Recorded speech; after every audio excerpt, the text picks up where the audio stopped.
trick. Well, welcome to Free Friday webinars with American TESOL.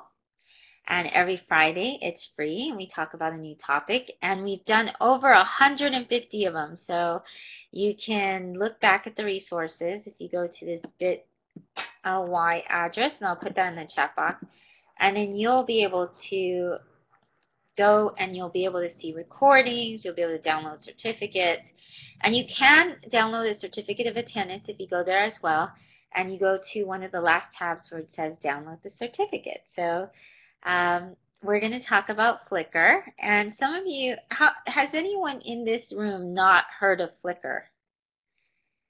Just wondering.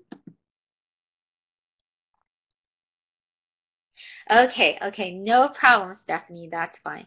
Flickr is, I believe, the oldest social network with images. Now we have Instagram, we have BeFunky, we have so many different types of places where you can upload images. Well, Flickr is a place where you can upload your images and you can share them with millions and millions of people. It has literally millions of users. You might say, well, what's the use of that? Well, there's plenty of uses for it, and we'll see what they are in a minute. But we'll especially see why why this is such a great site for language learners. Oh my gosh, so she's uploading 400 photos on Flickr.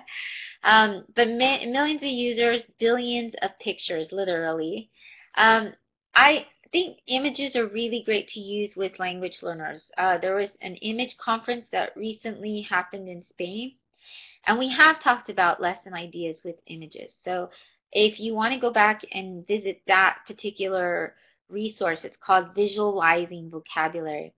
And then there's another one called Working with Images. Those are the two webinars. They're really good for getting more lesson ideas. Today we're going to talk about Flickr specifically and what kind of tools that you can have with Flickr. Because that's the great thing about Flickr, is since it's been in existence for so long, there's so many different things you can do with Flickr. Now, I chose this particular photo because I took this photo. And what we talk about today is actually going to be different photos and images that students take and students upload themselves, or that you take. So all of these pictures are not, you can use other people's pictures, but what I think is even better is having the students take pictures. And Flickr is a great way to get them to take pictures all the time. And we'll see why that's a really good idea.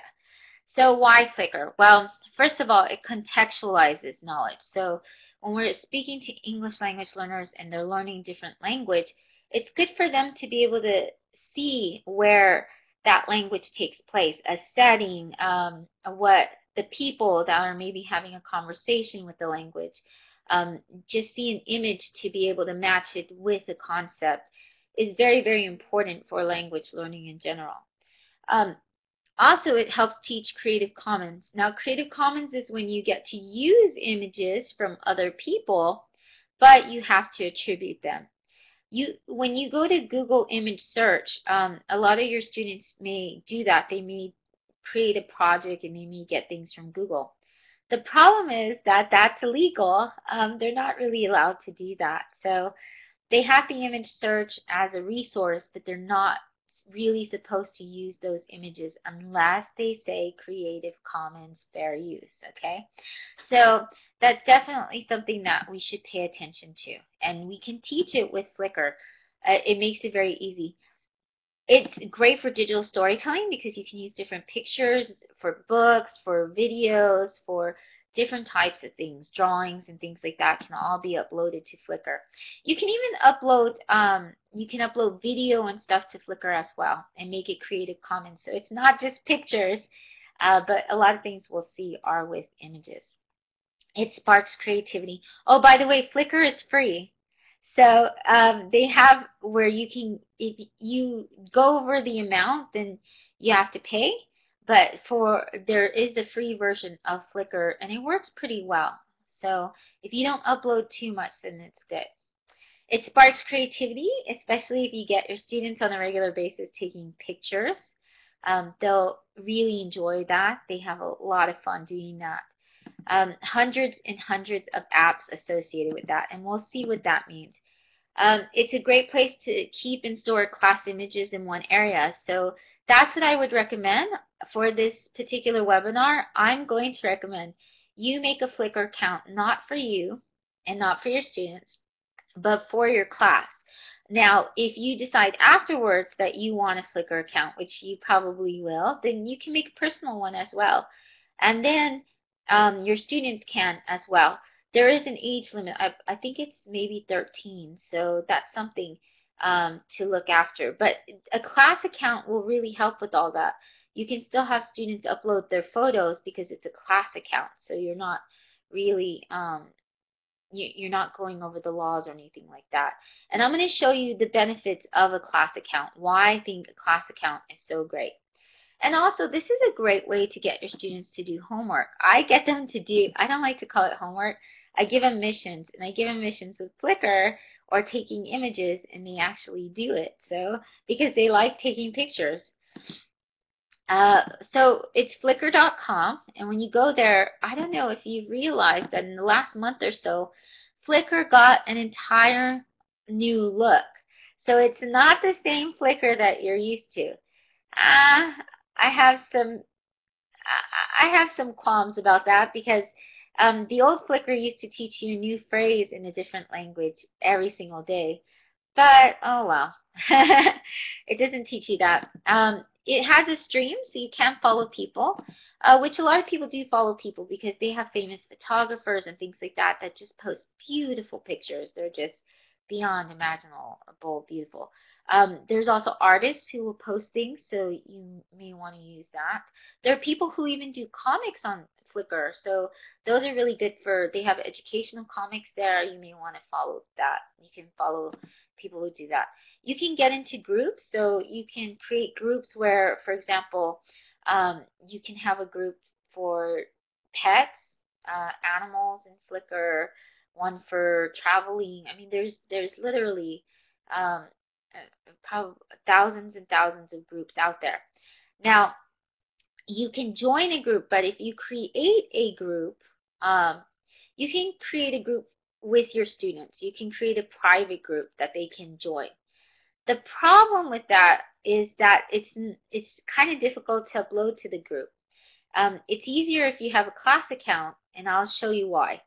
But for now, these are the features that you can have. You can explore, you can look at the Flickr blog, which always tells you new things.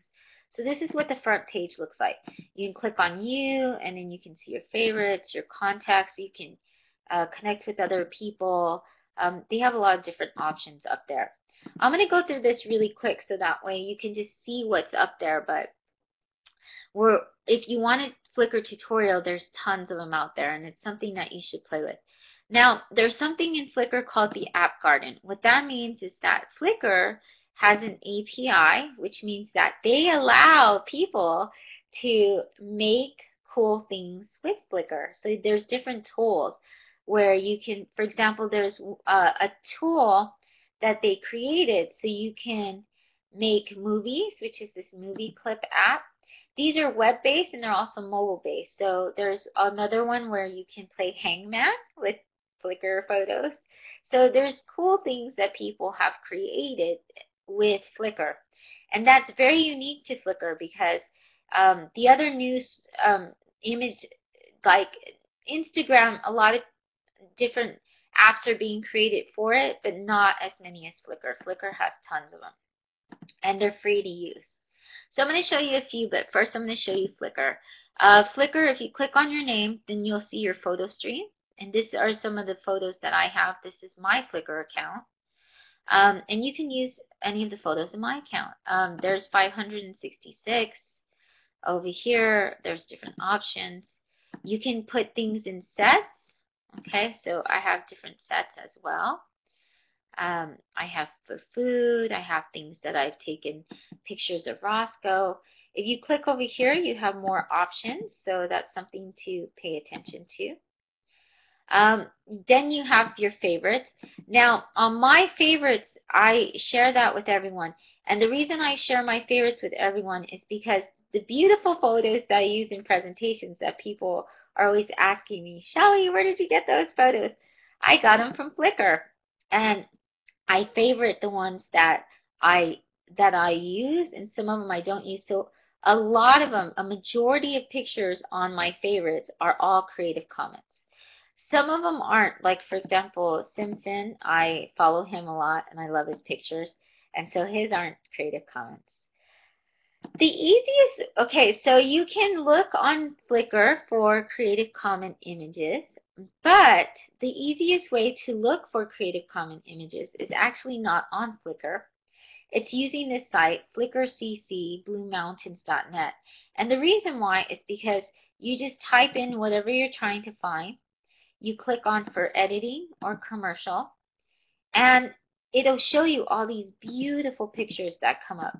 Yes, it has an advertisement, so that's the downside of it.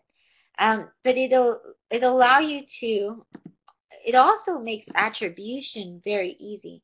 So it'll show you the attribution, and then you just copy and paste that and you put it into your blog or onto your presentation. And so it makes it so much easier, because if you go through the Flickr search site, you can search for Creative Commons images, but you don't get the attribution. So you have to go, and it takes forever, trust me.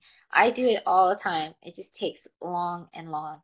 Here, it also seems to get the most beautiful pictures. When you look at the one on Flickr, it sometimes gives you pictures that aren't so good. Like they're regular people's pictures, of course, but some of them weren't focused, or they're not very good. You can decide if you want what size you want, medium, large, original, thumbnail, and you can download it. So it's very easy to do it that way. If you want to download straight from Flickr, you can. All you do is you click on the photo, and when you click on a photo, it comes out big like this, and then you click Add to Gallery, or Invite, Remove from Group, View All Sizes, View Slideshow, Exit Info. So you're going to click on View All Sizes. That's how you download it. I know that's very confusing because it doesn't say it doesn't say download. It says View All Sizes. So when you view all sizes, it'll show you where you can download the different sizes. You can also grab the HTML code, and the HTML code is great if you want to embed in the blog or a wiki, which you can do. And the great thing about it is when you embed it, then it pops up with the Creative Commons link and everything.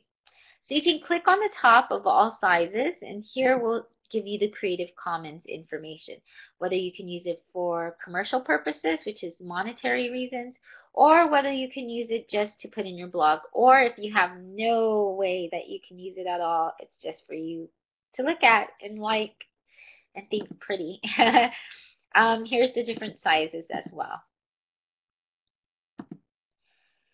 Now I'm going to show you some websites that really go with Flickr. eltpics.com is one of my favorite, especially for English language teachers. So what they have done is hundreds and hundreds of English language teachers have gotten together, and every week they have a different theme. And that theme they upload, like food, sports. They have hundreds, literally hundreds of sets, thousands and thousands of pictures for you to use for your classes. So they're really, really great. The great thing about the website is that you can click on here and it'll take you to Flickr, because that's where the group is. Or you can go click here and you'll find lesson plans that deal with the different sets and stuff, and it gives you ideas. And I'll show you that in a minute. And then you have interviews by some of the great ELT stars. It was Elton nominated this year, so it didn't win, but it's okay. It's such a great project. It was nominated for an Elton. By the way, everything I show you today is free, so don't worry that you have to pay. So you go to flickr.com, and these are the many sets that they have. And you see all the beautiful pictures. Teachers have taken this, but some of them are professional photographers, and they have allowed you to use their photos. So there's thousands and thousands. I think over 20,000 photos in there. Take a photo on WordPress.com. Okay, so that's their blog. And their blog has lesson ideas from that go on a theme. But different people contribute to this. So they have guests. I've done a lesson plan on bucket lists with Flickr images. Jeremy Harmer has done one.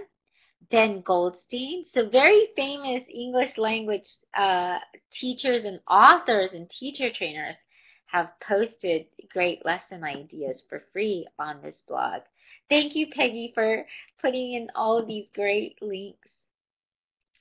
This is my favorite activity to do with Flickr. Now this is my photo as well. You can see the great famous Russell Stannard there and Willie Cardosa as well. This is them. I took a picture of them in Istanbul taking a picture at a conference we were at. So, but one of my favorite things to do, and we're going to try it now, is contribute their own photos to a class account. So I told you to get a class account, but you can create a group as well. If you create a new group, it can be public and then it can be private. If you have a private group, it cannot be made public later. So if you decide you want it public later, you're going to have to create a new group. So just FYI. So the difference between a class account and a group is with the class account, you can upload to Flickr with an email. Because every time you get a Flickr account, you get a unique email. So this is mine, nut14night at photos.flickr.com. So what I want you to do at some point today is I want you to send an email to this, just a regular email. Open up your email and we're going to do an activity where we send all our photos so you can see how this works. That's the email. And you can send your photo as an attachment. You have to attach it. And then here is the title. And that'll automatically post to Flickr. So it's a great way and an easy way to get your students who have email to send their pictures anytime they want. That's why I like class accounts. You can only do that with the class account. You can't do that with a group. So here I have the title. And then you want them to tag it. So you're going to tag it Restaurant 1A, okay? So make sure to tag. So you have to click after the title in the subject line, Restaurant 1A. Now, you want to make a unique tag because other people can use that tag as well. It's public. That's a great thing. We're going to talk about restaurants. So anything related to restaurants, phrases you'd hear in restaurants, things you would see in restaurants. It doesn't necessarily have to be food, but it can be. It can be recipes and stuff like that. Here is something to do with food. It's an idiom, and it's not particularly food, but this student added sugarcoating your words. So sugarcoating is food, and so that's why they added it to this Flickr. Here's ice cream. I mean, so there's different things that are already on there if you want to look at it. Here's one of the pictures. When you click on the picture, so let's say that I clicked on the picture about tips. We love tips. Okay, so that's part of it. The great thing about Flickr is you can have your students they can add a description. So once they add a description, they can tell you exactly what it is. So what I do is in your title, you have to say what it is that it's representing. Is it representing something you order? Is it representing a concept? And then in the description, in the email, you can write, whatever you write in the email becomes part of the description. So I have my students write things in there, where they were at, when they took the photo, and different things like that. So they can do writing with the particular image. So they're associating the writing with the image. The other thing they can do is they can comment on each other. So you can have a very, sometimes there's like 50 or 60 comments. So the students love to comment on each other's photos. So you can do this every single week. You can change the theme. Let's say that in the book you're talking about toys, then you can have a theme related to toys. I even tell them, I say idioms, anything related to toys, verbs, statements, you know, memories, anything related to that topic. You can have it for, so what I do is I take the book, and then I take the different types of chapters that we're studying, and then that becomes the photo of the week. Your mission, or the student's mission, is to take photos related to that particular theme and topic, and that personalizes it for them. It gets them to see it every day in their world around them. And it gets them to think about the vocabulary and the phrases and everything associated with that particular topic. And it's fun for them because they love taking pictures. Yes, you do post the tag in the email. You post it in the subject line. So in the subject line, you have to put the title, whatever you decide to title it, and then tag, colon, restaurant 1A. And thanks for asking that question, Peggy, so I could make it more clearer. So there's different types of Flickr tools out there, and they have different URLs, but they do things with, oh, hi, Faisal. There's different things that you can do with Flickr. So one of them is Bubbler. Pim Pam Pum is this company that creates all these cool things to do with Flickr. One is creating a comic, and you can see little Roscoe here. Well, actually, these are little pugs. So you can search for a tag, or you can do your own pictures, and then you get to add bubbles, and then you add the captions, and you create a comic. So that's one idea to do with Flickr. You can create a story. Now this is called 5-Card Flickr. This is by 5carddogblog.com. And what it does is it generates 5 pictures from Flickr. And you have to create a story with those 5 pictures that's related to those 5 pictures. Now, they have literally, I think like 14,000 stories. You can decide to put your story within the database, and you can have it as part of the community. You can show your students stories here as well. So there's different ways that you can use this. But if you struggle, if your students struggle with writing and you want a writing activity that's really quick and easy and fast, try this, because as soon as it generates an image, 5 images, then it helps them begin the writing process. And it doesn't take very long to do at all. You can create an online book if you use Booker. So this is one of I was working with her in Brazil, Juliana, and so she wrote a book about me, which is really wonderful. She used pictures of me that she found, and also pictures from Facebook and stuff. So, but all of these were from Flickr. So she had to upload them to Flickr.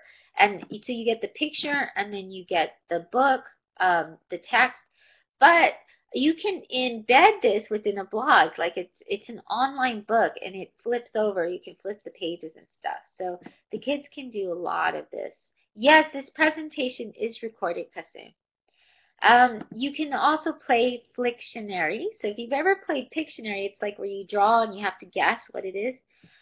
Well, Pictionary is, they put Flickr images up there, and you have about 90 seconds to guess what the phrase is, what the vocabulary is associated with it. And so it changes. It's always changing. But it's really great for language learners, and they find it a lot of fun. You can guess tags and play by playing Faster. So Faster is another tool with Flickr. And what it does is it gives you an image, and then you type in here what the tag is. So a tag is, okay, so Restaurant 1A. Tag is a group of pictures that are related somehow. So on this one, for example, I guessed bird.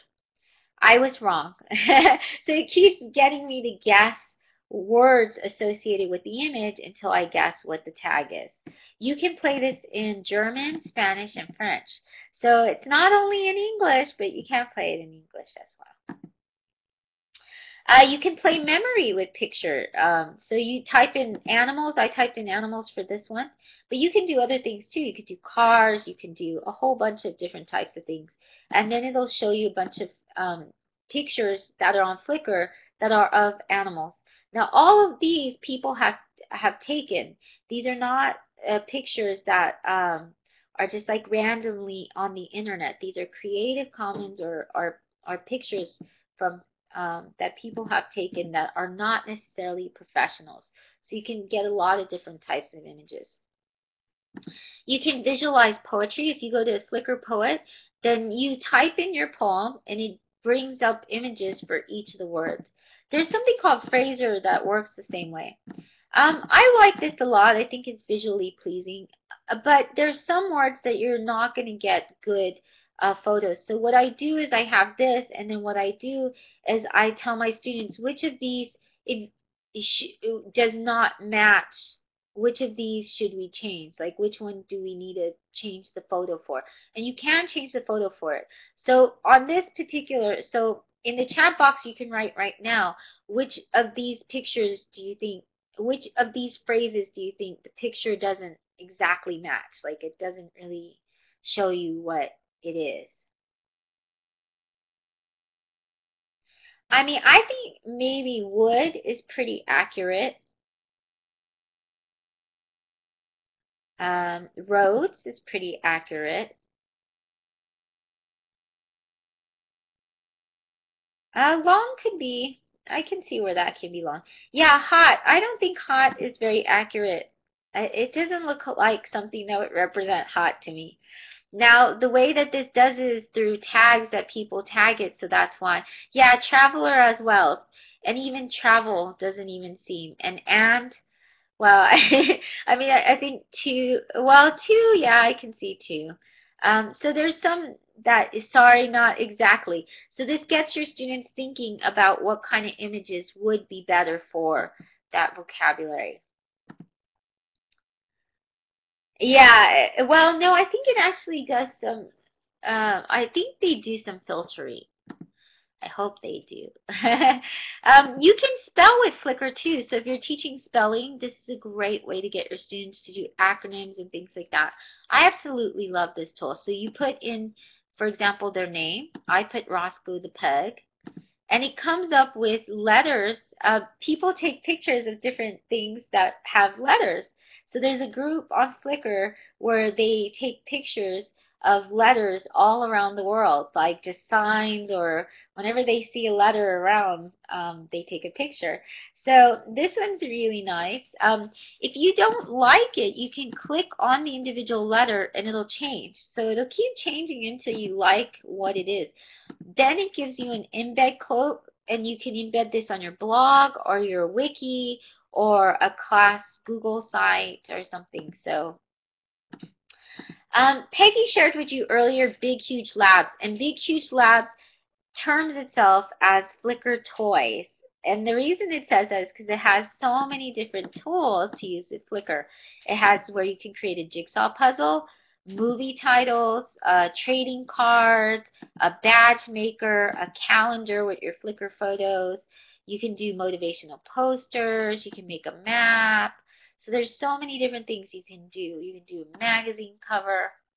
So here are a few ideas. You can do a motivational poster, and if they're older students, and they have Facebooks probably, because if they're older, most students have Facebook. You can, you can say, hey, you can use it on your Facebook, because they love doing that.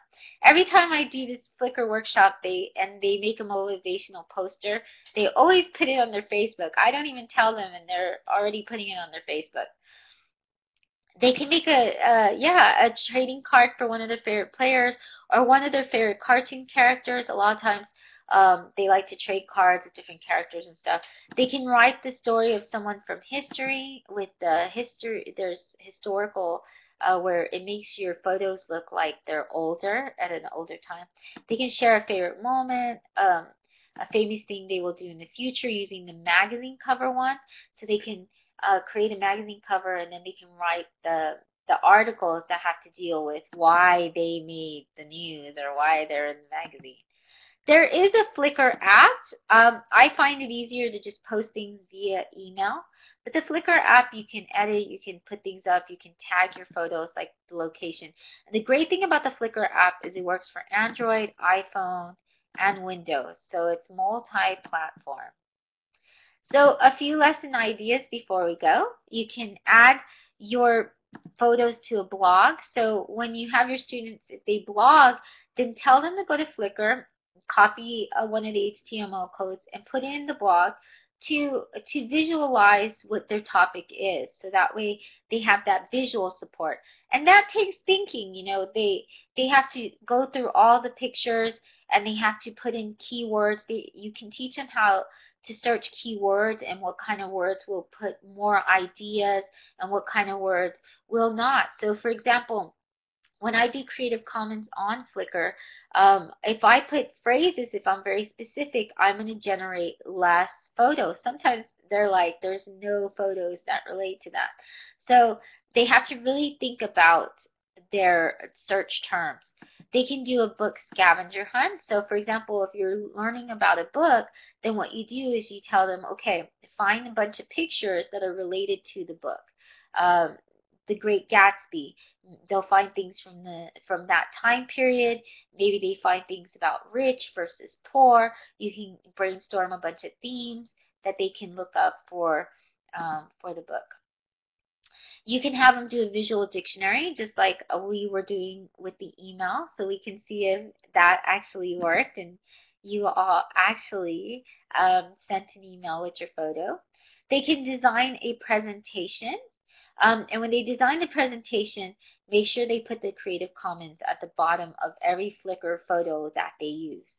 Class debate, so they can take a bunch of, you can take a picture, and then when you can make, there's controversial pictures on there. So if you have a controversial picture, then you can say, you know, what are your feelings about this picture? I've done that with some pictures and it generates a lot of discussion.